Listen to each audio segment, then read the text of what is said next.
Hi everyone, Namaskar. In this particular video, we are going to talk about a term which has been in news recently. आज ही RBI के through एक pilot project launch हुआ है digital currency के ऊपर. So e-rupee will be the topic for today's video. Let's talk about e-rupee.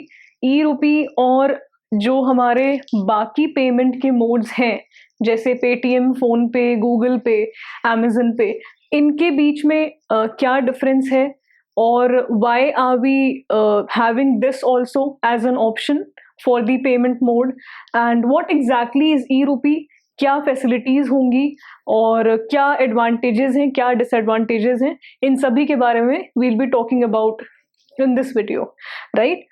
So India's digital rupee pilot project launched today by RBI, that is on 1st December 2022. To what exactly is e-rupee? What exactly is digital currency? Let's have a look.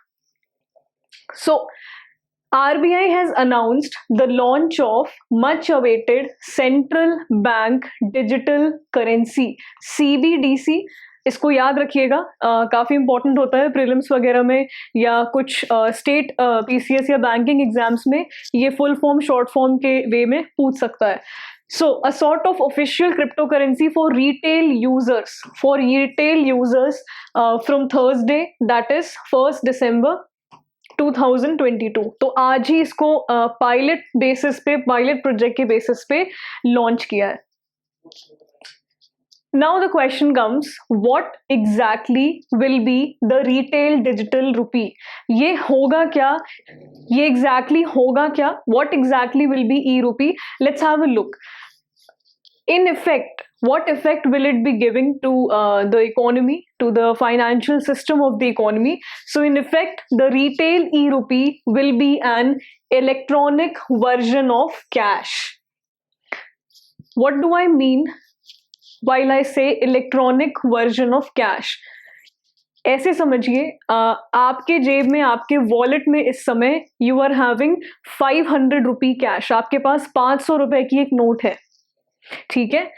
Similarly आपके digital e rupee currency wallet में same आपका जो physical form of cash है, जो paper आपका जो note है, जो करेंसी है, वही सेम चीज अगर आप अपने डिवाइस में देखेंगे तो वही करेंसी आपको रिफ्लेक्ट होगी. It is very different from the Paytm wallet, from other payment settlement system wallet, ठीक है? Paytm, PhonePe, Google pay, UPI based payments, भीम, अमेजन पे, ये सारे जो पेमेंट मैकेनिज्म्स हैं, they are not a digital currency, they are not any electronic money. ये एक platform है जो कि ट्रांजैक्शन प्रोवाइड करते हैं. So when you are paying via Paytm wallet, when you are paying via UPI, they are simply being a platform जहां पे एक बैंक से दूसरे बैंक में पैसे ट्रांसफर हो रहे हैं. They are not the digital currency, okay? But e-rupee, e-currency is a currency. It is a currency in electronic form. जैसे आपके जेब में 500 रुपए की नोट है, सिमिलरली वो 500 रुपए अगर हम इलेक्ट्रॉनिक फॉर्म में देखेंगे तो आपके e-rupee वॉलेट में वो 500 की करेंसी का नोट आपको दिखेगा. So e-rupee, electronic rupee, e-currency is a digital electronic form of cash which you are having. Okay, so it will be primarily meant for retail transactions. Retail transactions मतलब आप सब्जी खरीदने गए, आप फल खरीदने गए, आप शॉपिंग गए, आप किसी दुकान गए, you have to pay to the merchant. तो आप उनको पे कर सकते हो. You can pay via digital currency. जैसे आप कैश यूज करते हो, जैसे आप यूपीआई पेमेंट्स करते हो, similarly you can use e currency payment also to pay for easy transactions. तो ये इस तरह से भी हेल्पफुल होगा. Now who all can use e rupee currency? कौन यूज कर सकता है ई रूपी करेंसी, डिजिटल रूपी को? It can be used, it is available to be used by all. Means private sector, non-financial consumers and businesses. So everybody can use e-rupee digital currency. It will be able to provide access to save money for payment and settlement, as it will be the direct liability of the central bank, which is RBI itself.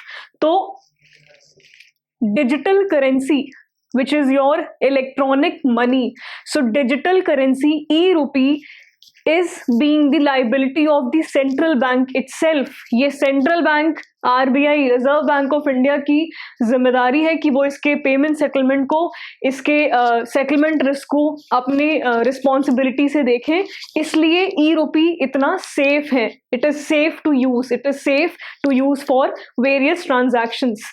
ठीक है, तो इसको बिल्कुल safe माना गया है according to RBI. Now, what has RBI said about CBDC, about the central bank digital currency? RBI ने कुछ terms use किए हैं. I will explain those terms, and these terms are very important for prelims point of view. देखिए, ये जो topic है ये GS3 के वर्चू में आता है. इकोनॉमी का topic है ये, या आप इसको current affairs का topic भी मान सकते हैं. But this topic is very important from interview point of view. आपसे UPI versus e-currency, e-rupee का difference पूछा जा सकता है. मेंस में इसमें सवाल बन सकते हैं. And most importantly, prelims में there will be questions upon the concepts, जो टर्म्स हैं जो इस कॉन्सेप्ट में, इस ई-रूपी के कॉन्सेप्ट में यूज किए गए. अभी एक एक करके हम उन्हें देखेंगे, तो इसको बिल्कुल क्लियर तरीके से समझिए. ठीक है, बहुत इंपॉर्टेंट है ये. सो आरबीआई ने क्या स्टेट किया है डिजिटल रूपी को लेके? RBI has had stated that CBDC is the legal tender. ये एक लीगल टेंडर है. What is the meaning of legal tender? Legal tender का मतलब क्या है? लीगल टेंडर का मतलब ये है कि गवर्नमेंट ऑफ इंडिया ने लीगलाइज किया है, पुश किया है इंडियन रूपी की करेंसी को. करेंसी का मतलब cash and coin. So the government of India has legalised the transactions of cash and coins with in the territory of India. By saying this, I mean nobody can refuse the transaction, the payment, if it is done in the form of cash and coins. एक बार को अगर आप DD दे रहे हो, check दे रहे हो, online पे कर रहे हो या डेबिट कार्ड यूज कर रहे हो, the merchant can deny. But if you are paying via cash, अगर आप करेंसी नोट या आप coins यूज कर रहे हो, nobody can deny the payment. Right, because it is being legally backed by the government of India. तो ये legal tender का मतलब यही होता है कि इट हैज बीन लीगलाइज्ड. जो करेंसी कैश कॉइन की जो पेमेंट है, it has been legalised by the government within the territory of India. India की टेरिटरी के अंदर में अगर कोई आपको कैश या करेंसी में पेमेंट कर रहा है, आप डिनाई नहीं कर सकते. ठीक है, तो CBDC भी लीगल टेंडर है. तो ई रूपी भी एक लीगल टेंडर है जिसको nobody can deny the payment. It is issued by central bank in digital form. It is same as a fiat currency. Fiat currency का मतलब आपका कैश और कॉइन जिससे आप एक्सचेंज करते हो, which is being exchanged goods से या बाकी चीजों से. तो फियाट करेंसी वो होती है कैश या coin, exchangeable one-to-one with the fiat currency. So it can be exchanged one-to-one with the fiat currency. Only its form is different. That is electronic, digital form है ये. सिर्फ एक ही डिफरेंस है cash currency और ई currency में, electronic रूपी में, which is एक फिजिकल फॉर्म में है, एक पेपर के फॉर्म में है, और दूसरा इलेक्ट्रॉनिक फॉर्म में है, डिजिटल फॉर्म में. Now the next question comes, who can use the retail CBDC? कौन exactly, who all can use your CBDC? किसको किसको अलाउ किया गया है? कौन से बैंक्स हैं या कौन सी सिटीज हैं जहां पे ये पायलट प्रोजेक्ट इनिशियली लॉन्च किया गया है, पायलट बेसिस पे लॉन्च किया गया है? Let's have a look. So जो 1 दिसंबर यानी कि आज 1 दिसंबर is the first phase of a pilot project that will cover selected locations and banks in a closed user group. तो CUG के ग्रुप में selected users are allowed to have the access to have this service. The pilot will initially cover 4 cities. तो पहला जो अभी pilot phase शुरू हुआ है ये 4 सिटीज को कवर करेगा। पहला है Mumbai, second being New Delhi, third Bangalore and fourth is Bhubaneswar. तो ये 4 सिटीज हैं जहां पे ये पायलट प्रोजेक्ट लॉन्च हुआ है, where customers and merchants will be able to use the digital rupee और e rupee and the banks, there are 4 banks जो ये सर्विस प्रोवाइड करेंगे। पहला है SBI, state bank of India, second one is ICICI, third is yes bank and fourth is IDFC first bank.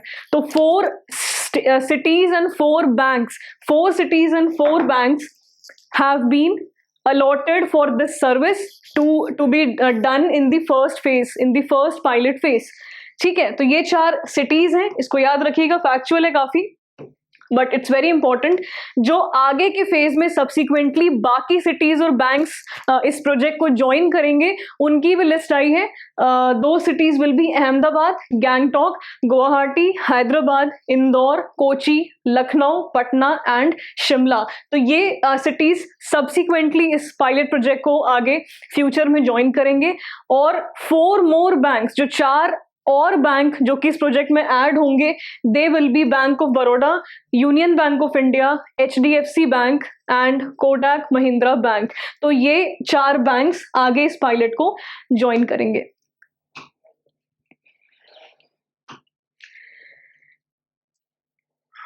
Now let's talk about the mechanism on which the e-rupee, e-money, e-rupee, e-currency will work। तो किस mechanism पे या किस तरीके से e-rupee is going to work, let's talk about that। तो e-rupee would be in the form of digital token which represents legal tender। हमने अभी समझा legal tender का मतलब, which means उसको कोई डिनाई नहीं कर सकता इंडियन टेरिटरी में for the purpose of transaction, it can't be denied, right. It will be issued in the same denominations. तो पहला ये टर्म बहुत इंपॉर्टेंट है प्रीलिम्स पॉइंट ऑफ व्यू से।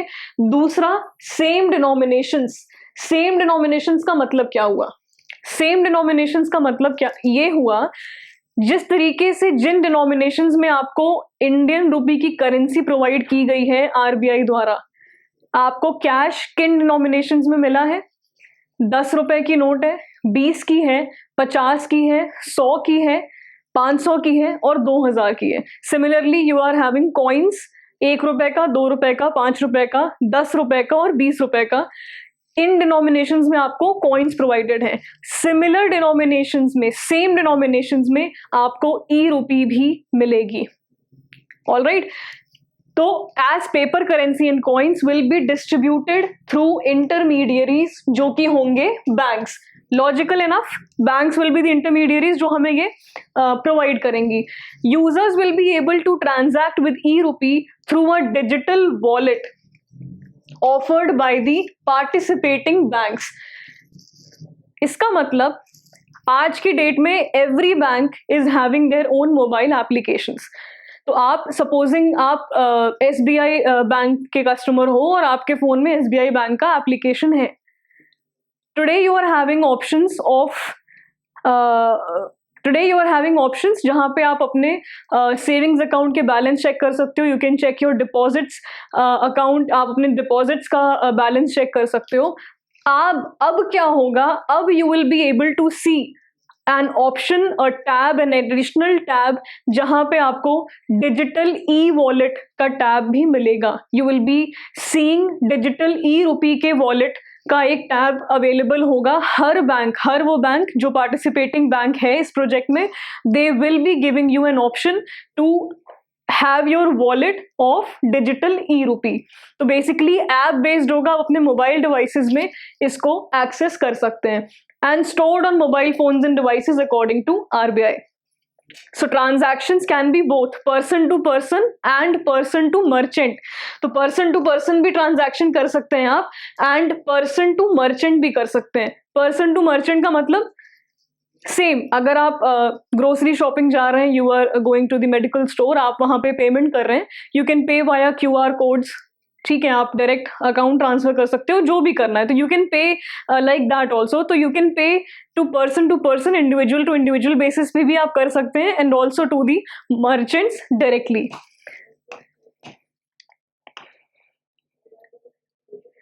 So payments to merchants can be made using QR code displayed at the specific location, merchant की location पे, and it would offer other features of physical cash like trust, safety and settlement finality. Why? Because e-rupee is being backed by the RBI. It is being backed by the RBI. It is being the liability of RBI. ठीक है, इसलिए ये safe है और trustworthy है. As in the case of cash it will not earn any interest. एक चीज और, you are having some sort of amount in your bank account. आपके सेविंग्स अकाउंट में आपका XYZ अमाउंट है जिसके ऊपर आपको बैंक इंटरेस्ट देता है. ठीक है, आपको ब्याज मिल रहा है आपके सेविंग्स अकाउंट, सेविंग्स खाते के अमाउंट पर. Are you getting interest over the amount which you are having in the form of cash? जो कैश रखा है आपके पास, आपके वॉलेट, आपके फिजिकल जेब में, क्या उस पे आपको बैंक इंटरेस्ट देता है? नहीं देता है. सिमिलरली ई-रूपी में भी आपको कोई इंटरेस्ट नहीं मिलेगा. बैंक्स आपके सेविंग्स अकाउंट में 4%, 5% का इंटरेस्ट देता है, आपके डिपॉजिट्स पे आपको 5, 6, 7% का इंटरेस्ट देता है, लेकिन कैश के ऊपर आपको कोई इंटरेस्ट, कोई ब्याज नहीं मिलता है. सिमिलरली ई-रूपी पे भी जब आपकी ई-रूपी आपके ई-रूपी वॉलेट में रहेगा, आपको बैंक इंटरेस्ट नहीं देगा. So you won't be gaining any sort of interest when you are having some sort of amount in your digital e-rupee wallet. However, जब आप इस कैश को, जो आपके हाथ में कैश होता है, जब आप इस कैश को बैंक में ले जाके डिपॉजिट करते हो, उसको फिक्स कराते हो for a certain period of time, you gain interest. 6%, 7% का आपको इंटरेस्ट मिलता है. Similarly what you can do is, आप इस डिजिटल ई करेंसी के वॉलेट से सर्टेन अमाउंट निकाल के अगर आप बैंक में ले जाके उसको डिपॉजिट करते हो, अगर आप उसको फिक्स करते हो, then you will be getting interest. तो mechanism of cash and mechanism of e currency is almost and completely similar. Alright, so it will not earn any interest in the case of cash and can be converted to other forms of money like deposits with the banks. तो cash का जो mechanism होता है वैसा ही same mechanism आपके e-rupee का होगा. Right, now let's talk about what is the other kind of digital rupee. तो बेसिकली RBI ने 2 कैटेगरी में डिजिटल रूपी को डिमार्केट किया है. पहला रिटेल, जो कि आज के डेट में लॉन्च हुआ है. ठीक है, पहला था जनरल पर्पस के लिए retail which has launched on 1 December 2022. Second category being wholesale category. ये कैटेगरी लॉन्च हुई थी 1 November 2022 को. ठीक है, रिटेल जनरल पर्पस के लिए है, हमने अभी समझा. Wholesale category it is for limited access, restricted access है इसका, and it is majorly for payment settlements in the sector of government securities over many terms. जैसे आगे समझते हैं अभी. पहला तो होलसेल का restricted access है to selected financial institutions. Clear? Second point is because it has potential to transform the settlement systems for financial transactions undertaken by banks in government securities. G-Sec में, G-Sec के segment में है, दूसरा inter bank market में है, and तीसरा capital market में है. And what efficiency is it showing? It is being more efficient and secure in terms of operational cost, in terms of collateral and in terms of liquidity management. इसलिए wholesale को भी RBI ने demarcate किया है and it has been launched on 1 November 2022. Right now, a very general question comes: why are we having a pilot launch for this digital currency, and why not RBI has launched it full fledgedly? पूरे तरीके से पूरे देश में इसको लागू क्यों नहीं किया गया, इसको पायलट बेसिस पे क्यों लॉन्च किया गया है? तो see, because the pilot project will test the robustness of the digital currency, इसका क्रिएशन, इसका डिस्ट्रीब्यूशन, इसका रिटेल यूसेज रियल टाइम में कैसा आ रहा है, ये टेस्ट करने के लिए हम पायलट बेसिस पे इसको लॉन्च किए हैं। और फ्यूचर में फर्दर और भी फीचर्स या एप्लीकेशंस को लॉन्च किया जाएगा फर्दर पायलट प्रोजेक्ट्स में इस ई टोकन और ई रुपी को ज़्यादा एफिशिएंट बनाने के लिए। So this is the reason pilot project के बेसिस पे इसको लॉन्च किया गया है। Now let's talk about the advantages of e-rupee. What are the advantages of e-rupee? Subsequently, I'll also discuss the difference in between UPI and e-rupee और वहाँ disadvantages क्या हो सकते हैं, क्या नहीं हो सकते हैं। एक additional cheese which I would like to tell you, जब आपके पास कैश होता है, आपके पास कोई भी करेंसी है, कैश है, उस पर लिखा रहता है bearer in nature. It has been mentioned on the currency, Indian currency, ठीक है, which means whosoever is holding it is his money. Bearer in nature का मतलब whosoever is holding this cash, this currency, it is his money. Same provision is applied to e-currency as well. इसका मतलब आज मेरी जेब में 2000 रुपए की नोट है, ठीक है, और किसी ने वो नोट मेरी जेब से निकाल के अपने पास रख ली। I can't prove it. उस नोट पे मेरा नाम नहीं लिखा है। आई कांट प्रूव इट कि किसने लिया है, राइट। सिमिलरली इफ समडे आपका डिजिटल ई करेंसी का वॉलेट हैक हो जाता है, हैकर कम्स एंड हैक्स और वो 2000 रुपए आपके अकाउंट से निकाल के अपने अकाउंट में डाल लेता है, you can't prove who has done it, किसने निकाला, किसने अपने अकाउंट में ट्रांसफर कर लिया, आप ये प्रूव नहीं कर सकते। This is the main disadvantage. And one additional information, जैसे आपके करेंसी पे, आपके कैश रुपी नोट पे सीरियल नंबर मेंशन्ड होता है, सिमिलरली ई करेंसी पे भी सिमिलर मतलब नोट जो नंबर होता है वो मार्क्ड रहेगा, right. Now let's move on to the advantages of e rupee. तो आरबीआई के अनुसार अगर हम बात करें तो पहला ये है, पहला और सबसे मेजर जो एडवांटेज है, it is reduction in operational cost, reduction in transaction cost, which means printing cost का जो रिडक्शन होगा वो कहीं ज़्यादा होगा। रुपी प्रिंटिंग कॉस्ट का रिडक्शन कहीं ज़्यादा होगा, reduction in operational cost involved in physical cash management. तो this is the one major point, right? One major advantage which we are going to have. Second is fostering financial inclusion, bringing resilience, efficiency and innovation in the payment system. तो financial inclusion और efficiency को लेके भी advantage बताया गया है। Efficiency to the settlement system and boost innovation in cross-border payment space. Right, so this one being the biggest advantage also, and provide the public with uses that any private virtual currency can provide without the associated risk.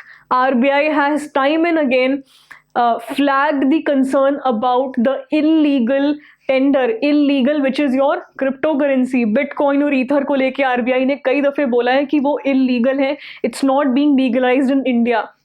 ठीक है, तो tax evasion और money laundering के cases काफ़ी हुए थे, इसको लेके आरबीआई ने कई बार वार्निंग दी है, कई बार चेतावनी दी है। Now since e rupee is itself being launched by RBI, तो ये सेफ है।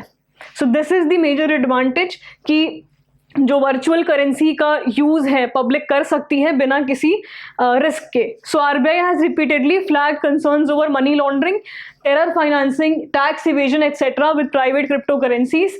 Introducing its own CBDC has been seen as a way to bridge the advantage and risk of digital currency. अभी हमने समझ लिया इसको, right? Now I would like to talk about the difference in between UPI and e-rupee.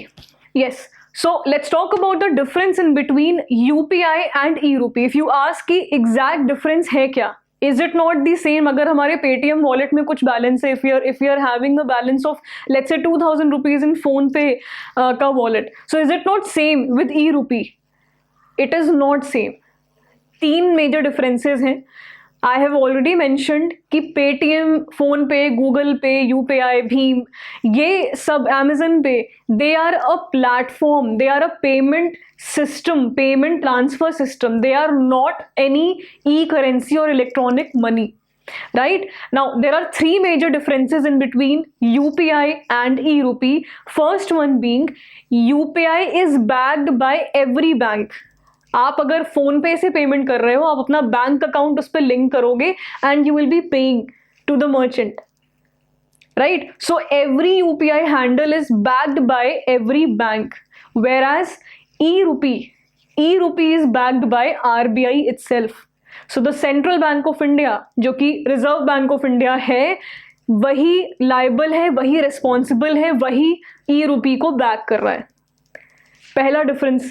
Second difference is settlement risk. इसको एक example से समझिए. ये केस है यूपीआई का. आज 1 दिसंबर 2022, आज की तारीख में आपने ब्लिंकिट या स्विगी से ग्रोसरी ऑर्डर की. Just an example. आपने घर बैठे ग्रोसरी ऑर्डर की. जब आप ऑनलाइन ऑर्डर करते हैं तो चेकआउट के वक्त आपसे मोड ऑफ पेमेंट पूछा जाता है.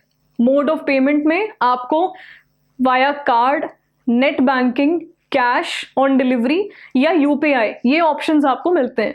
आपने यूपीआई सेलेक्ट किया एंड वाया यूपीआई आपने अपने ऑर्डर की पेमेंट कर दी. आपको ऑर्डर डिलीवर हो गया. What do you think the amount you paid through your bank to the merchant, क्या वो अमाउंट एग्जैक्ट उसी टाइम पे आपके मर्चेंट को पहुंच रहा है? This is the concept which surrounds around the settlement issue, the settlement risk. Example से समझिए. आपका बैंक एक्सिस बैंक है, आपका बैंक अकाउंट एक्सिस बैंक में, ये आपका बैंक है. राइट? आप ब्लिंकिट और स्विगी से अपना ग्रोसरी ऑर्डर कर रहे हैं. ब्लिंकिट और स्विगी का अकाउंट एसबीआई बैंक में है. ठीक है? आपने 2000 रुपए की ग्रोसरी ऑर्डर करी है. आपने यूपीआई के थ्रू 2000 रुपए का पेमेंट कर दिया ग्रोसरी को, ब्लिंकिट या स्विगी को. ठीक है? आपको आपका ऑर्डर डिलीवर हो गया. बट आपका बैंक जो कि एक्सिस बैंक है और ब्लिंकिट का जो बैंक है जो कि एसबीआई बैंक है, एक्सिस बैंक एसबीआई बैंक को कब पे कर रहा है? वो 1 दिन हो सकता है, 2 दिन हो सकता है, 10 दिन हो सकते हैं, 15 दिन हो सकते हैं. तो 1 दिन बाद, 2 दिन बाद, 10 दिन बाद, 15 दिन बाद जब भी एक्सिस बैंक से एक गाड़ी निकलती है 2000 रुपए लेके और वो जाती है ब्लिंकिट और स्विगी के बैंक में, एसबीआई बैंक में इनको पेमेंट देने, तो जो सेटलमेंट का रिस्क है, पेमेंट सेटलमेंट का जो रिस्क है, इंस्टेंट सेटलमेंट का रिस्क है, वो यूपीआई में ज्यादा है. Your money is not being instantly settled. आप जो पेमेंट कर रहे हो, merchant is not receiving the payment instantly. Whereas in the case of e rupee, क्योंकि वो it itself is the currency, वो तुरंत उसकी सेटलमेंट इंस्टेंट होती है. ठीक है? Third difference is UPI is backed by physical notes. UPI is backed by physical notes. What do I mean while I say this? यहां से आपने UPI से पेमेंट किया, बट एक्चुअल में एक्सिस बैंक फिजिकल नोट 2000 रुपए note लेके निकलता है और एसबीआई बैंक को जाके देता है. जिस बैंक अकाउंट में आपका, जिस बैंक में आपके ब्लिंकिट या स्विगी का अकाउंट है, इसलिए UPI is backed by physical note. whereas e-currencies itself is a currency, electronic currencies itself a currency. It is not backed by any other currency or something, it itself is a currency. तो ये 3 major differences थे UPI और currency के बीच में. Right? तो ई currency, digital currency भी एक currency है, ये एक पैसा है, ये एक रुपया है इलेक्ट्रॉनिक फॉर्म में. All right, so I hope I'm clear with the concept. And this was it. ये आज की न्यूज़ में था बिकॉज आज पायलट प्रोजेक्ट बेसिस पे इसको लॉन्च किया गया है. So this is it for today's video. I'll see you in the next video. Thank you.